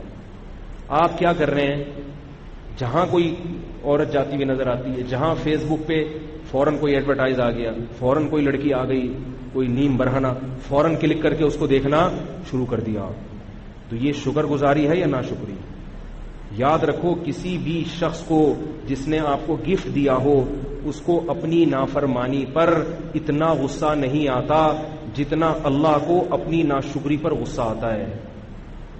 حدیث میں آتا ہے کہ اللہ کی غیرت کو بہت جوش آتا ہے جب کوئی بندہ اللہ کے حرام کردہ کاموں میں سے کسی کام کا ارتکاب کرتے، اللہ کو بہت غصہ آتا ہے. سوال پیدا ہوتا ہے اللہ کو غصہ اتنا کیوں آتا ہے؟ اللہ تو غفور الرحیم ہے. کیا خیال ہے؟ اللہ تو رؤوف الرحیم ہے. جو جتنا نرم دل ہو اس کو اتنا ہی کم غصہ آئے گا نا. تو اللہ کو اتنا زیادہ غضب کیوں آ رہا ہے؟ کیا ہوا؟ دیکھ لیا نا کسی، کوئی معاذ اللہ کوئی فحش فلم دیکھ لی، کوئی ننگی فلم دیکھ لی، کسی کی بہو بیٹی کو دیکھ لیا بری نیت سے، تو کیا ہو گیا؟ اتنا غصہ کیوں آ رہا ہے اللہ کو؟ بھئی کسی عام آدمی کی بیوی کو دیکھ لو گے غصہ آئے گا، مگر ایک دم تو نہیں آگ بگولا ہو جائے گا نا، وہ جان سے مار دوں، آگ میں پھینک دوں، یہ کر دوں، ایسا تو نہیں کرے گا. اللہ اٹھا کے کہاں پھینکتے ہیں؟ آگ میں. اس لیے اللہ کو بہت غصہ آتا ہے کہ اللہ میں غیرت بھی سب سے زیادہ ہے. جب کسی کا آپ سے تعلق ہو، بہت زیادہ غیرت ہو، تو جتنی زیادہ غیرت ہوگی اس کا غصہ بھی اسی حساب سے زیادہ ہو. دیکھو میاں بیوی کے تعلق کی ایک مثال دیتا ہوں. شوہر کو بیوی سے بڑی محبت ہے، اس پہ خرچ کر رہا ہے اور بڑا کھلا پلا رہا ہے، چھوٹی موٹی خطائیں نظر انداز بھی کر رہا ہے، لیکن کچھ غلطیاں ایسی ہوتی ہیں جس پہ اس کی میٹر گھوم جائے. اب اس کے کہیں خدا نخواستہ تعلق ہو گئے غلط، جتنا غیرت مند ہوگا اس کو غصہ بھی اتنا ہی زیادہ آئے گا. اب ہم یہ نہیں کہیں گے کہ نرم دل تو اتنا غصہ کیوں ہو رہا ہے. بھائی جتنا نرم دل ہے اتنا ہی غیرت والا بھی ہے، اتنا ہی زیادہ غیرت والا بھی ہے. تو اللہ کو غصہ آتا ہے کہ میں نے پیدا کیا، میں نے پانی کے غلیظ قطرے سے بنایا، میں نے کھلایا، میں نے پلایا، آج تمہاری آنکھیں چھین لوں. قل ارأیتم ان اخذ اللہ سمعکم وابصارکم وختم علی قلوبکم. اے نبی ان سے پوچھ کے بتاؤ کہ اگر اللہ تمہاری آنکھیں، تمہاری بینائی چھین لے، تمہارے کانوں سے سننے کی سماعت ختم کر دے، تمہیں سوچنے سمجھنے کی صلاحیت تم سے چھین لے، کوئی ہے اللہ کے علاوہ جو یہ چیزیں تمہیں دوبارہ لوٹا دے؟ دی بھی اس نے اور باقی بھی اسی نے رکھی ہوئی ہیں. اور اس نے حلال چیزوں کا دائرہ اتنا وسیع کر دیا، اتنا وسیع کر دیا کہ یہ بھی حلال، یہ بھی حلال، یہ بھی حلال. چند چیزوں پر پابندی لگا دی. آپ ان چند ہی کی طرف منہ مارتے ہو تو پھر اللہ کو بہت زیادہ غضب آتا ہے، اور یہ غضب آنا اللہ کی غیرت کا تقاضا ہے. اب سوال پیدا ہوتا ہے کہ ہمیں اگر اتنا زیادہ غصہ آئے، بہت زیادہ، تو ہم تو انتقام لیتے ہیں، پھر اللہ انتقام کیوں نہیں لے رہا؟ بھائی ڈھیل کیوں دے رہا ہے؟ اس کی وجہ کیا ہے کہ اللہ کی ایک اور صفت ہے حلم، برداشت. اللہ کی ہر صفت زیادہ ہے، رحمت بھی بہت زیادہ، غیرت بھی بہت زیادہ، اور برداشت بھی. اللہ کو جتنا غضب آتا ہے، اگر اس کا 1000واں حصہ بھی ہمیں کسی پر اتنا غضب آ جائے، ہم اس کا قیمہ بنا کے کھا جائیں، قیمہ بنا کے کھا جائیں. لیکن اللہ کا غضب بہت زیادہ، مگر اللہ کا حلم، بردباری، برداشت اس سے بھی زیادہ. اللہ کہتے ہیں برداشت کرو، برداشت حلیم، برداشت. کیوں؟ وہ کہتا ہے کہ لا تحسبن اللہ غافلا عما يعمل الظالمون. اے نبی یہ ظالم لوگ جو کچھ کر رہے ہیں اللہ کو غافل مت سمجھو. یہ نہ سمجھو کہ اللہ کو نہ غصہ آ رہا ہے، نہ اللہ کو اس سے ناراض ہو رہا ہے اللہ، اور یہ اللہ نے ان کو چھوڑ دیا. نہ نہ نہ، فرمائے انما یؤخرهم لیوم تشخص فیہ الابصار. ایک دن ہے انتقام کا، اس تک میں ان کو مہلت دوں گا. ایک میں نے رزلٹ کی اناؤنسمنٹ کا ایک دن رکھا ہے، اس دن سے پہلے میں رزلٹ اناؤنس نہیں کروں گا. ہم بعض دفعہ ایسے کرتے ہیں کہ سزا کسی کو دینی ہو کہ میں فلاں وقت میں دوں گا، غصے میں آگے پہلے ہی اس سے لڑ پڑتے ہیں. ایسا ہوتا ہے نا، کہ ہمیں برداشت نہیں ہے. اللہ کیا کرتے ہیں؟ مہلت. اور اس لیے بھی کہ اللہ کا غصہ بھی ہے مگر ساتھ ساتھ رحمت بھی. تو اللہ اس غصے کے باوجود مہلت اس لیے بھی دیتے ہیں کہ شاید یہ توبہ کر لے. کیونکہ جیسے اللہ کو گناہ کرنے والے پر بے انتہا غصہ آتا ہے کیونکہ اس میں غیرت بہت ہے، ایسے ہی توبہ ایک نیکی ہے، اور اس نیکی پر اللہ کو توبہ کرنے والے پر پیار بھی بہت زیادہ آتا ہے، کیونکہ اللہ محبت کرنے میں بھی مخلوق سے بہت زیادہ اعلیٰ اور برتر ہے. نہیں آنی میرا، اب تو آنی چاہیے. تو اس لیے بھائی گناہ کو ہلکا مت سمجھو اور توبہ کو بھی ہلکا مت سمجھو.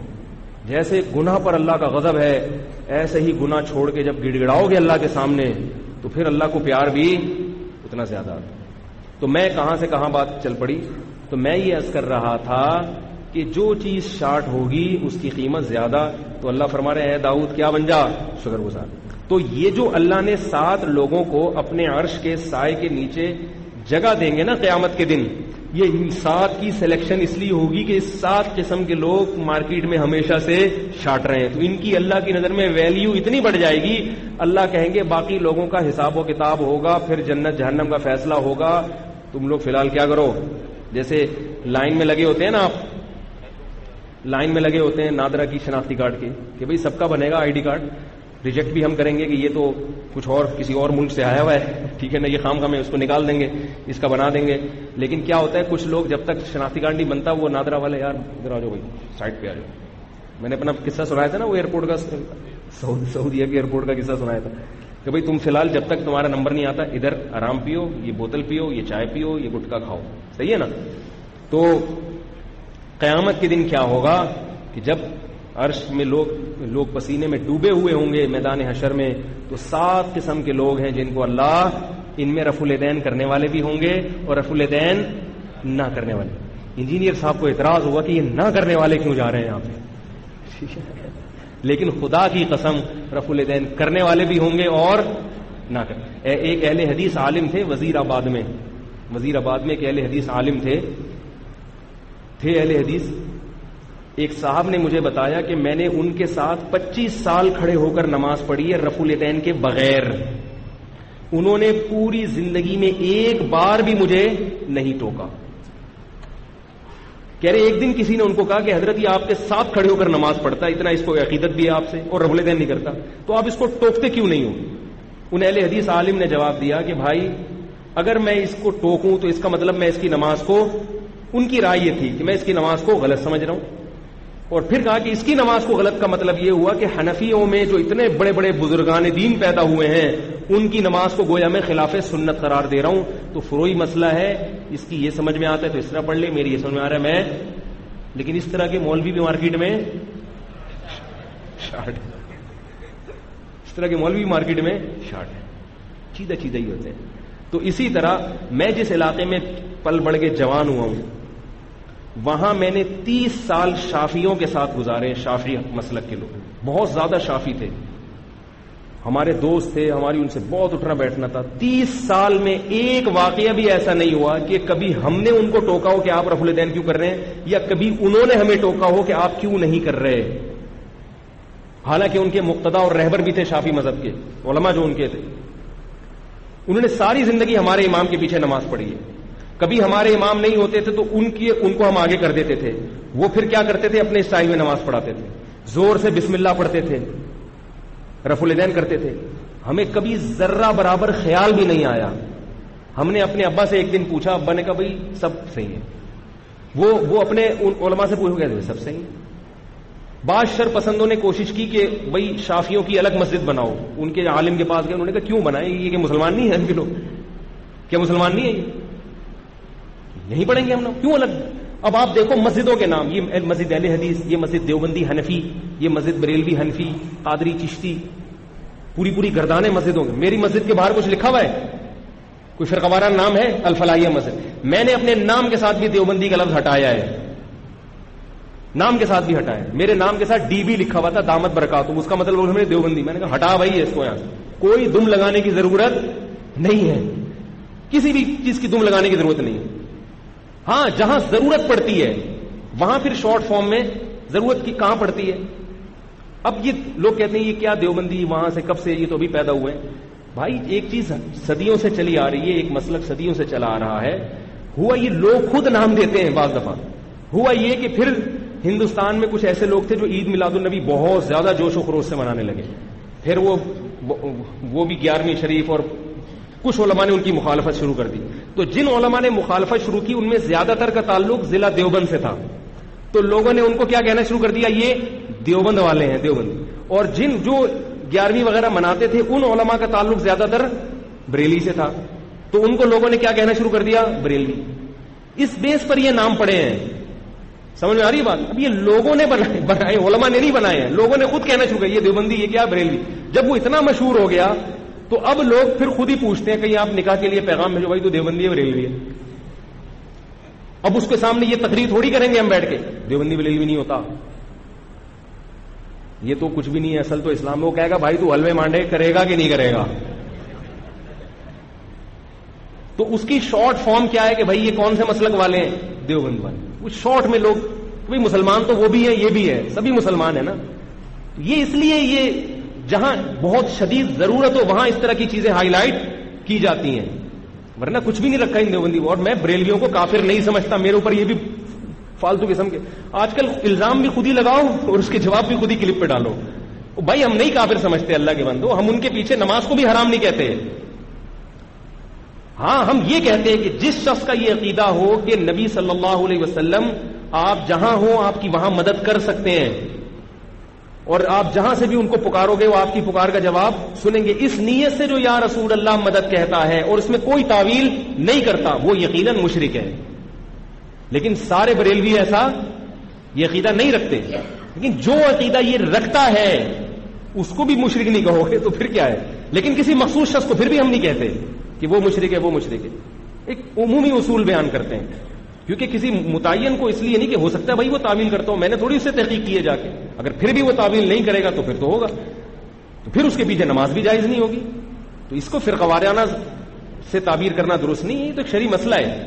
خیر تو جلدی سے بات ختم کروں میں کہ وہ 7 آدمی جو ہے نا وہ ان کا اتنا بڑا مقام کیوں ہوگا کہ وہ اس طرح کے لوگ مارکیٹ میں شارٹ ہوں گے. تو پہلا امام عادل، صحیح ہے نا، پہلا امام عادل نیک بادشاہ جو کہ مارکیٹ میں شارٹ. تو کہیں کہیں مل جائے گا کوئی نیک، اللہ بلائیں گے تو ادھر آ کے بیٹھ گیا، تو صدر تھا پھر بھی نیک تھا، تو پاکستان کا وزیر اعظم ہو کے نیک بن گیا یار. اول تو پہلے تفتیش ہوگی یہ نیک تھا تو بنا کیسے، پہلے یہ تفتیش ہوگی نیک ہو کے کیسے بنا بھائی. تو اس میں میرا غلط حساب کتاب لمبا نہ ہو جائے. تو خیر بہرحال جو بھی نیک ہوں گے وہ کہاں ہوں گے. مجھے لوگ یہ بھی کہہ رہے ہیں آپ انڈیا کے خلاف. بھائی میں انڈیا کے خلاف نہیں ہوں، میں انڈیا کی گورنمنٹ کی مخالفت کرتا ہوں، انڈیا کی عوام کی مخالفت کبھی نہیں کرتا میں. وہ انڈیا والے بھی میرے خلاف توپے لے کے بیٹھے ہوتے ہیں، جہاں انڈیا کی کوئی بات کرو وہ کہتے ہیں آپ انڈیا، ہم انڈین ہیں. بھائی آپ کو 100 دفعہ انڈین ہو نا، مسلمان جہاں بھی ہو کلمہ گو ہیں، سب آپس میں بھائی بھائی ہیں. بلکہ لوگ کہتے ہیں سب آپس میں بھائی بھائی، میں کہتا ہوں سب آپس میں بہن بھائی ہیں. میں تو خواتین کو بھی شامل کر لیتا ہوں، سب بہن بھائی ہیں آپس میں. تو انڈیا کی گورنمنٹ کی پالیسیوں پہ اختلاف کرتا ہوں میں، ان کی عوام کو میں برا بھلا نہیں کہتا. عوام میں ہر طرح کے لوگ ہیں، اچھے بھی ہیں برے بھی، جیسے ہمارے یہاں بھی ہر طرح کے لوگ ہیں، اچھے بھی برے بھی. تو دوسرا کون سا ہوگا؟ وَشَابٌ نَشَأَ فِي عِبَادَةِ اللَّهِ عَزَّ وَجَلَّ، وہ نوجوان جس نے جوانی میں اللہ کی عبادت کی ہو. وقت زیادہ ہو گیا ہے، میرا خیال ہے اس عنصر کو میں تھوڑا سا ہائی لائٹ کر کے بیان ختم کرتا ہوں. پھر اگلے درس میں بجائے سورہ ملک کو کنٹینیو کرنے کے اسی ٹاپک کو کنٹینیو کر کے وہ 7 آدمی انشاءاللہ، کیونکہ لوگ ایسے کہتے ہیں کہ یار جیسے کسی کے نوالا حلق میں ڈال کے اتارنے نہ دو اس کو، یہ کنڈیشن ہو جاتی ہے بیان میں. ایک موضوع چلا تھا اس کو آدھا چھوڑ. اب ہر آدمی کہہ رہا کہ میں کسی کیٹیگری میں آ سکتا ہوں کہ نہیں آ سکتا. تو دوسرا کون ہے؟ جوانی میں اللہ کی عبادت. تو اس عبادت کے عنصر پہ تھوڑی سی روشنی ڈال دیتا ہوں. آج سوالات کا سیشن نہیں ہوگا، وقت بہت زیادہ ہو گیا ہے، تو فیس بک والوں سے بھی گزارش ہے سوالات نہ پوچھیں. تو یہ جو ہے شاب النشأ فی عبادت اللہ، عبادت کسے کہتے ہیں؟ اللہ تعالیٰ نے قرآن مجید میں 3 قسم کی آیتوں میں اس کو ڈیفائن کیا ہے. اسلام کے جو کام ہیں جن کو عبادت سے تعبیر کیا. ایک جگہ قرآن مجید میں آتا ہے التائبون العابدون الحامدون السائحون الراکعون الساجدون الآمرون بالمعروف والناہون عن المنکر والحافظون لحدود اللہ. 9 صفات اللہ نے بیان کی ہیں. ایک اور جگہ قرآن مجید میں آتا ہے ان المسلمین والمسلمات والمؤمنین والمؤمنات والقانتین والقانتات والصادقین والصادقات والمتصدقین والمتصدقات والخاشعین والصائمین والصائمات والخاشعین والخاشعات والذاکرین اللہ کثیرا والذاکرین. شاید ایک آدھ لفظ آگے پیچھے ہو گیا تو حافظ لوگ اس کی وہ صحیح کرنا. والذاکرین اللہ والحافظین فروجہم والحافظات والذاکرین اللہ کثیرا والذاکرات. کوئی ہے حافظ؟ ان المسلمین والمسلمات والمؤمنین والمؤمنات والقانتین والقانتات والصادقین والصادقات والصابرین والصابرات، یہی ہے نا؟ والصابرین والصابرات والخاشعين والخاشعات والمتصدقين والمتصدقات والصائمين والصائمات والحافظين فروجهم والحافظات والذاكرين الله كثيرا والذاكرات. یہاں بھی 9 صفات اللہ نے اہل جنت کی بیان کی. اور ایک اور آیت قرآن مجید کی قد افلح المؤمنون الذين هم في صلاتهم خاشعون الذين هم عن اللغو معرضون والذين هم للزكاة فاعلون والذين هم لفروجهم حافظون إلا على أزواجهم أو ما ملكت أيمانهم فإنهم غير ملومين فمن ابتغى وراء ذلك فأولئك هم العادون والذين هم لأماناتهم وعهدهم راعون. تو یہ 3 مقامات ہیں جہاں اللہ نے 9 صفات بیان کی ہیں. تو میں ان میں سے ایک مقام کی وہ بتا دیتا ہوں, باقیوں میں اسی کا تکرار ہے یا اسی کو دوسرے مفہوم سے بیان کیا گیا. تو عبادت کی کثرت میں اللہ نے سب سے پہلا بیان کیا التائبون, توبہ کرنے والے. جب آپ عبادت کا ارادہ کریں پچھلے گناہوں سے توبہ, کیونکہ عبادت ایک خوشبو ہے. پہلے اپنے آپ کو گندگی سے پاک کرو گے تو پھر اسپرے کرو گے نا. اس میں صرف چائنا والوں کا اختلاف ہے. میرے ایک دوست چائنا سے, وہ کیا ہے, وہ کہتے ہیں چائنا والے نہائے بغیر ہی اسپرے کرتے ہیں اپنے اوپر, وہ گندگی بدبو کو ختم کرنے کے لیے. اسلام میں کیا ہے, بدبو کو پانی سے ختم کرو, صابن سے ختم کرو, پھر اس پہ خوشبو کا تڑکا لگاؤ. خوشبو بدبو ختم کرنے کے لیے نہیں ہے, خوشبو زینت کے لیے. بدبو ختم کرنے کے لیے نہا لو, نہاتے نہیں ہیں, خوشبو جب بدبو آئے گی تو خوشبو اسپرے کر لیا. تو اسی طرح گناہ ایک گندی چیز ہے اور عبادت ایک نیکی ہے. تو پہلے اپنے دل کو, اپنے جسم کو گندگی سے پاک کرو. اور گندگی سے پاک کرنے کا طریقہ کیا ہے, 2 رکعت پڑھ کے اللہ کے سامنے گڑ گڑا کے توبہ. اب یہاں اللہ نے ایک امید کی بات کی ہے کہ توبہ کرنے والے یعنی کرتے رہتے ہیں وہ. اس سے پتہ چلتا ہے کہ اگر آپ نے ایک دفعہ توبہ کر لی اور عبادت کی طرف آ گئے تو اب اگر دوبارہ آپ سے گناہ ہو گیا ہے تو مایوس ہونے کی ضرورت نہیں ہے. اللہ فرماتے ہیں دوبارہ توبہ کر لیتے ہیں. گویا توبہ خود ایک عبادت ہے. جیسے نماز پابندی سے پڑھتے ہیں ایسے توبہ بھی پابندی سے کرتے ہیں. سمجھ رہے ہو؟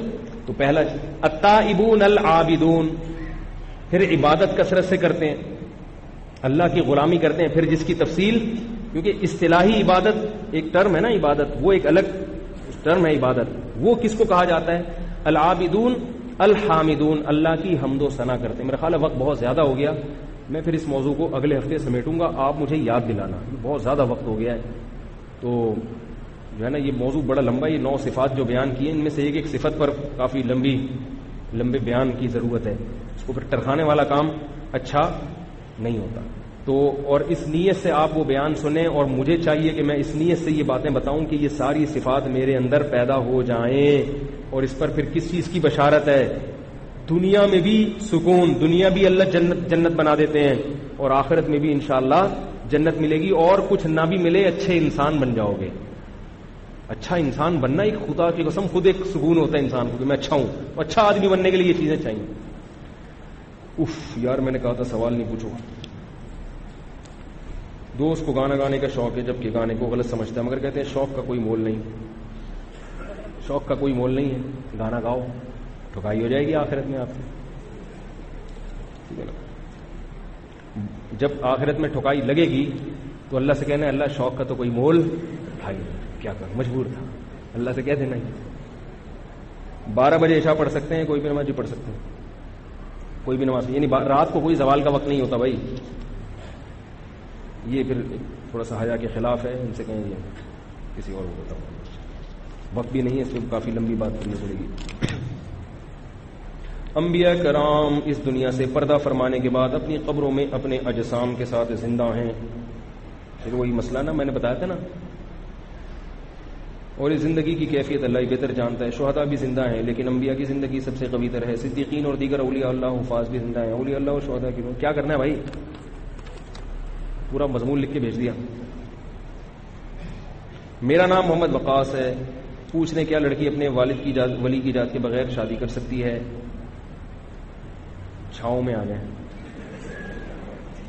کیوں لڑکی کو الو بنا رہے ہو بھائی؟ ان سے کہیں مجھ سے اکیلے میں ملے. آپ سمجھ رہے ہو کہ یہ پوچھوں گا کیسے پٹایا, یہ نہیں پوچھنے کے لیے بلا رہا. بعض دفعہ لڑکیوں کو بیوقوف بنا لیا جاتا ہے ولی کی اجازت بغیر نکاح کے لیے. اس کو بیوقوف بنا کے نکاح کر لیتے ہیں, اس سے اپنی خواہش پوری کی, تھوڑے دن کے بعد اس کو چھوڑ دیا, کیونکہ ابا کو تو پتہ ہی نہیں ہوتا نکاح کا. وہ لڑکی بیچاری دھکے کھا رہی ہے. تو خواتین کو چاہیے کہ اس میں بہت ہی حساس مسئلہ ہے. تو اس میں بہت اچھی طرح، اول تو باپ کی اجازت کے بغیر نکاح کرنا کوئی پسندیدہ کام نہیں، لیکن بعض دفعہ باپ ظالم ہوتا ہے. ایسے کیسز آتے ہیں عربوں میں، ایسے بہت کیسز ہیں. ابا شادی نہیں کر رہے، بیٹی کی عمر 40 سال ہو گئی، اس کی چاہت کا خیال نہیں کر رہے.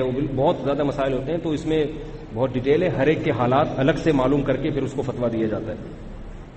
میاں بیوی اگر 1 سال سے دور رہے ہوں تو کیا نکاح باقی رہتا ہے؟ جی ہاں، جب تک طلاق نہیں ہوتی. 100 سال بھی دور رہے تو وہ نکاح ان کا باقی رہتا ہے، بشرطے کہ یہ زندہ ہوں. ٹھیک ہے، 100 سال. چلیں کافی ہے، کافی وقت ہو گیا. سبحانک اللہم و بحمدک، نشہد ان لا الہ الا انت، نستغفرک و نتوب الیک.